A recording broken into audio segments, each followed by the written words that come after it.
കൂട്ടുകാരെ, അപ്പോൾ ആദ്യം തന്നെ എല്ലാവർക്കും ഓണാശംസകൾ കേട്ടോ. ആദ്യമേ നമുക്ക് അത്തപ്പൂ ഇട്ട് തുടങ്ങിയാലോ. അപ്പോൾ ഞാൻ അത്തപ്പൂ ഇടാൻ തുടങ്ങി കേട്ടോ. അപ്പോൾ ഇതാണ് കേട്ടോ നമ്മുടെ അത്തപ്പൂവിൻ്റെ ഫൈനൽ ലുക്ക്. അതപ്പോൾ കണ്ടപ്പോൾ എനിക്ക് ഇച്ചിരി ഭംഗി കുറവായിട്ട് തോന്നി. അപ്പോൾ ഞാനത് ഒന്നുകൂടി ഒന്ന് കൊളാക്കിയിട്ടുണ്ട്. ഇന്ന് നമുക്കൊന്ന് പുറത്തോട്ട് പോകണം കേട്ടോ.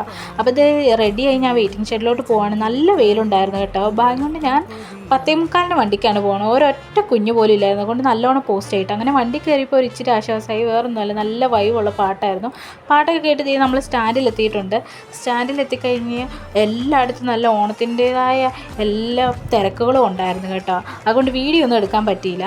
പിന്നെ നമ്മൾ തിരിച്ച് വന്ന് നമ്മുടെ ബസ് ഉണ്ടോ എന്ന് നോക്കിയില്ല. കുറച്ച് നേരം അവിടെയും പോസ്റ്റായി. അങ്ങനെ നമ്മൾ നമുക്ക് ബസ് കിട്ടി. അപ്പോൾ അവിടെ 2 ചേച്ചിമാരിന്ന് പണിയാണ് കണ്ടിട്ടോ. അപ്പോൾ എനിക്ക് എൻ്റെ അമ്മേനെ ഓർമ്മ വന്നു. അതൊക്കെ ഇങ്ങനെ ആലോചിച്ചു കേട്ടോ. അങ്ങനെ നമ്മൾ വീടിൻ്റെ താഴെയുള്ള ബസ് സ്റ്റോപ്പിൽ വന്ന് ഇറങ്ങിയിട്ടുണ്ട്. അങ്ങനെ വീട്ടിലെത്തിയപ്പോൾ ഒരു സമാധാനമായി കേട്ടോ. അമ്മ നല്ല ചൂടുള്ള ഫ്രൈഡ് റൈസും ചിക്കൻ കറിയൊക്കെ ഉണ്ടാക്കി വെച്ചിട്ടുണ്ടായിരുന്നു. അത് നല്ലോണം കഴിച്ചു. അപ്പോൾ ഇത്രയൊക്കെയുള്ളൂ ഇന്നത്തെ വീഡിയോ.